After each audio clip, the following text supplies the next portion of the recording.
Well, the boat is gone, so we got this thing. But a little preview with the windshield real quick.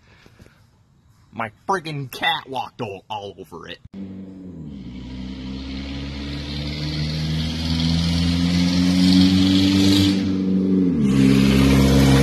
Man, your car loud as hell, banging through them gears like that-ish, well, floating through them.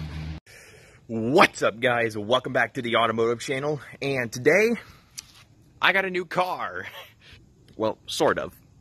And before I go into detail about this car, I'm aware I have not made a video or uploaded a video in 2 weeks is because I've been busy with stuff, and also mainly because if you look at my shirt, I recently got a job at Instalube, which is an oil change place that's right by me. It's pretty neat. So lately, I've been just doing oil changes and whatnot, just making some cash while I'm at it. So yeah, while I was been doing that, me and my family decided to buy this thing, which is a 2007 Chevy Impala LT.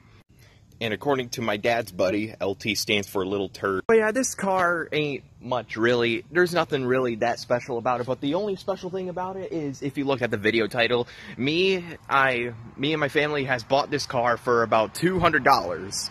And the main reason why it was that cheap is because this is a family ordeal. We bought this from my stepdad's step cousin. I know it's not really a family ordeal. It's like a stereotypical, like, my brother's girlfriend's wife. We bought this friggin' car that could gap you. But it's still whatever, it's pretty neat. And the main reason why we bought this car is because me and my stepdad obviously drive pickup trucks, and as you can see, as you guys may know, pickup trucks don't exactly get the best gas mileage. Yeah, we've been dumping like $50 for like twice a week in our trucks just to fill it up because of friggin' gas price. Old Joe, I'm not gonna point any fingers over here, but old Joe Blow from Alabama decided to rise the gas prices again, so yeah, we decided to pick something up that's better on gas. So yeah, obviously this car is not here to replace our trucks. I mean, come on, look at the old OBS Chevy truck. I mean, you can't replace that. It's extremely clean. Like, I wouldn't even sell this for 10 grand. I'm telling y'all. But yeah, this is for like a temporary, car in case we wanted to save some money for the week or maybe the month. We could just take this around instead of taking our trucks constantly. So yeah, we're just gonna keep on adding on miles onto this thing. So, because why the heck not? So yeah, with all that said, let's go ahead and, review around the details of this car, which is pretty much like a stereotypical car that you pretty much see everywhere in the city. But it's whatever though. This thing gets some decent gas mileage, like around 20 to 25 miles a gallon, I'd say. But yeah, that's really just the best quality of this car. But obviously, with this particular example, obviously for the price as well, obviously, count how many times I say obviously in this video. Anyway, obviously this needs some work. So this particular example needs some work, because if I go ahead and open the door for you, it also can't come with a key fob. So yeah, when I unlock the door for you, you can see that this car has 261,000 miles on it. But most of them are highway miles though, so it's good. But it still runs pretty strong though. Like I said, it's mostly highway miles because this was mainly used to drive from here to Saginaw and back, by my stepdad's step cousin. Or, it's not really a step cousin, I think it's actually his biological cousin, one of the two. But yeah, he used this car to drive, from the highway and back from here and whatnot to Saginaw to his workplace and whatnot. But yeah, what this car really needs done, it's not that big of a deal. It needs new brake pads and rotors. It also needs new wheel bearings. And there's something in the motor or an electrical system that doesn't work anymore. I completely forgot what it was, but yeah, I'll probably see when I, fire this car up for y'all. But I'd say it's pretty clean. Check it out. The interior, the seats don't have any rips or tears. The upholstery is pretty clean itself. Actually, let me open the door. There's no reason for me to look in there like that. Obviously the floor mats are gone, but they ain't no big of a deal. It smells funky in here, but it's pretty nice though, to say the least. All them air fresheners and passes and whatnot from the past. The windshield is cracked, but that ain't a big of a deal either. Still has the factory head unit in here, and it came with these gadgets, like a battery terminal cleaner and a USB plug-in thingy. Yeah, that's pretty neat for the carport. Center console, pretty empty and clean. Back here, though, I mean, there's some crumbs that I need to clean up, but it's, I mean, nonetheless, it's pretty comfy. I like the wood paneling that this thing has. But as we take a look under the hood, as soon as I can find this stupid hood latch, there we go. This has the 3500 V6 or the 3.5 liter V6. So, and balls, this hood is really freaking heavy. You gotta constantly hold this up. Oh shoot, that's why one of the hood hinges are missing. Hooray! Yeah, I couldn't really find a hood prop either. But anyway, so this motor ain't really, you know, your awesome friggin' Vortec motor that you see in your Chevy Silverados and crap. This is just a V6. And it's not even a VVT V6 either, which, by the way, stands for Variable Valve Timing. Wait, no. Variable Valve Timing. Yeah, that's what my mom's GMC Acadia has, but this doesn't have it, so it's whatever. It's just a V6, so...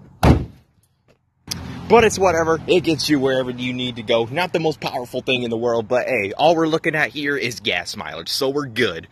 Trying to make this review as honest as possible. This also comes with its very own, like, cool-looking side skirt kind of thing. And it also has a pretty nifty black stripe and a spoiler on the truck, which I think I should remove. I'm just kidding. That thing's pretty solid on there. But, yeah. Let's go ahead and see what's underneath the, you know, let's see what's under the trunk, shall we? It's like an electric button beneath the traction control.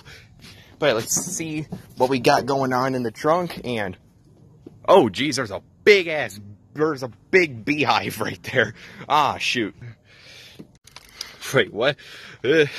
Well, I found the owner's manual and it looks like we got the year wrong. It's not a 2007. I thought it was a 2007, but it's actually a 2009 Chevy Impala. You know what, it has a limited warranty and blah, blah, blah. Let's, you know, store that back where it belongs.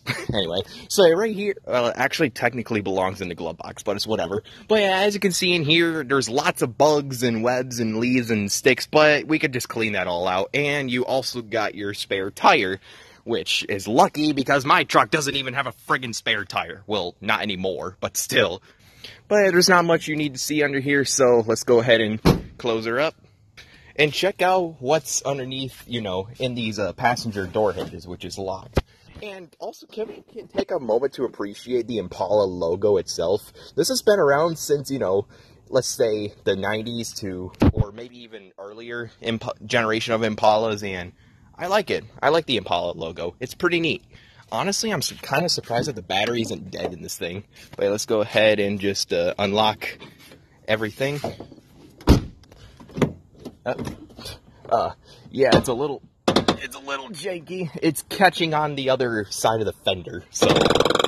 Oh, that sounds terrible. Ah, there's another beehive there.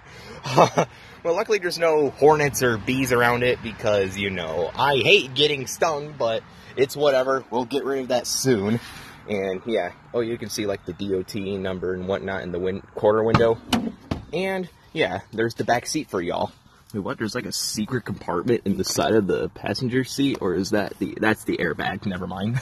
So yeah. Also, you know that your back seat is fancy while the middle seat has its own headrest as well as the others. But yeah, I guess this is a good car. You know, just a regular old car to take me and the boys on the trip on. Even though actually my truck's more practical, but still, I think if they want to have a more comfortable ride, well, this is where they need to be, I guess. And also, this thing takes E85, so this thing is also good for the environment. And in case I want to save more money, I could put E85 in this thing, which is cheaper than gas. Well, in today's standards. Yeah, E85 near me, in the nearest gas station that has E85 is only like $2.19 a gallon, while gas and diesel is like $3 up to $3.50 a gallon, but it's whatever. But anyways, now since I showed all around the exterior of the car, except for this one thing, you know, all the rims are stock except for this one. You have this one aftermarket rim in here. But yeah, it's pretty cool though. If I need to buy like 3 more of these just to make it, you know, more baller. And And also, one more quick update, guys. As you can see, where this Impala is taking place is where the boat used to be. And that's because we actually sold the boat recently. Yeah, that old Four Winds boat that I tried replacing the head gasket on my previous video, we finally got rid of it after over 10 years of owning it. So, RIP the boat and say hello to the Impala. So, yeah. Anyway, where was I? Oh, yeah. And now since we, showed all the exterior features of the car, now let's check out the interior. This is pretty comfy. Ah, geez, there's another friggin' beehive. Whatever. As long as there's no bees, it'll be fine. So, yeah, in here, you gotta get a rather comfortable seated position. Like I said, you get the wood grain dash, there's your climate controls, there's your radio, which has Bluetooth, which my truck doesn't have. And, right here, you got your shifter, which is apparently unmarked, but it's marked on the dash, I'm pretty sure of. And unlike my truck has 6 gauges, but this only has 4, which is the speedometer, the tachometer, the odometer, but that's not a needled gauge. The temperature gauge and the fuel gauge. Where's the battery and oil pressure gauge? Whatever. But I guess it ain't too bad. This thing is... Oh, wait, it had our oil change recently. I was gonna say, this thing is way overdue its next oil change. But I actually have 4,000 more miles to go because, obviously, we put Pennzoil high mileage in this thing. But yeah, this is pretty much everything you're seeing. Just a normal, basic car interior. You have your headlights, your time headlights, your traction control button, and your cruise controls on your turn signal stock. Same thing with your wipers and your regular turn signals and your hazards. Which is like that. And the gauges twitch a little when you turn them on. And you have your info buttons, and yeah, this is kind of like my mom's Acadia, but a little more outdated. But yeah, with all that said, let's see if this thing will fire up. I actually have not heard this thing run at all. While I was out to work one day, my parents picked this up, and I've not looked under the hood. I have not looked at the interior. I have not heard this thing run. But let's see if it'll run. So, yeah. Oh. The key is locked. Ah, damn it. I need to close the door, I guess. So, yeah. And I like how the gauges twitch. Huh. What if this is the wrong key for this thing? Oh, that would be bad. Also, notice that the steering wheel is, missing part of its material. I'm still trying to get this key to turn, but I don't know. Alright, I managed to get the key to turn. Well, I just got the key to turn off camera. Aw, damn it. Anyway, you know what? Let's see if I can figure out how to do it again right here. So, or not. There we go. I got the key to turn, finally. So, yeah. As you can see, traction control, service tire, mileage system, service airbags, and all that. Anyway, let's go ahead and see if she cranks over. Alright. Actually started up quite easily. So yeah, just go ahead and check out what's going on all over the car. Yeah, that key took forever for me to figure out how to turn. It's a little rough in some spots. Anyway, so... It is smoking just a little bit, but I was going to say no smoke, but it is smoking just a little bit. Ain't too bad.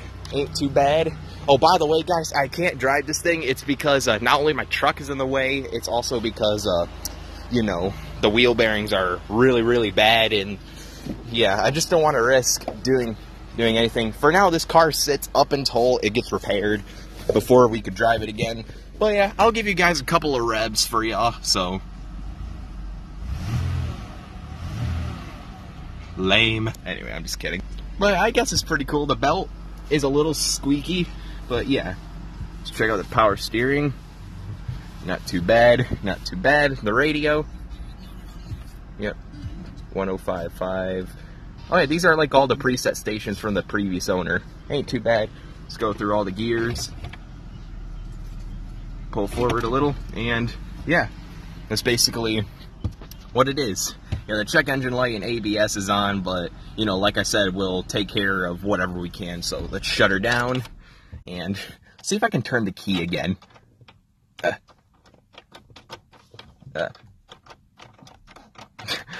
Apparently the key only turns when it wants to, so, or maybe I'm just an idiot, so who the hell knows.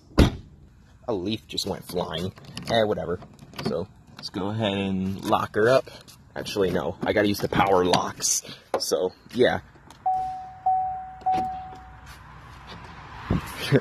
The car kind of yells at you, but it's whatever. Actually, wait a second, guys. After we shut it down, before we wrap this video up, let's see what kind of codes this thing is throwing. So we got an OBD reader right here, so we're gonna plug this right in and see what kind of codes it's throwing.